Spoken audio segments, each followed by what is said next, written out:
বাচ্চাদেরকে কি জোর করে খাওয়ানো যাবে? অবশ্যই খাওয়ানো যাবে না। কেন খাওয়ানো যাবে না?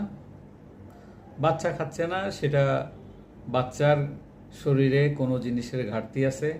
আয়রনের ঘাটতি থাকতে পারে, ভিটামিন বি কমপ্লেক্সের ঘাটতি থাকতে পারে, ভিটামিন ডির ঘাটতি থাকতে পারে। এসব ঘাটতির কারণে বাচ্চার রুচি নষ্ট হয়ে যেতে পারে, অথবা তার শরীরে কোনো রোগ থাকতে পারে। তার লিভারের ফাংশন খারাপ থাকতে পারে, তার খাদ্যনালীতে কোনো সমস্যা থাকতে পারে, তার প্রস্রাবে ইনফেকশন থাকতে পারে। আগে ওগুলি দেখতে হবে। শুধু চামচ নিয়ে জোর করে শুধু খেয়ে দিলাম আমি বাচ্চাকে, বাচ্চা বমি করে দিবে, বাচ্চার উপর একটা টর্চার হবে, আমরা এটা চাই না। আমি প্রফেসর আবু সুফিয়ান। আমি আমি বাচ্চাদের ভালোবাসি।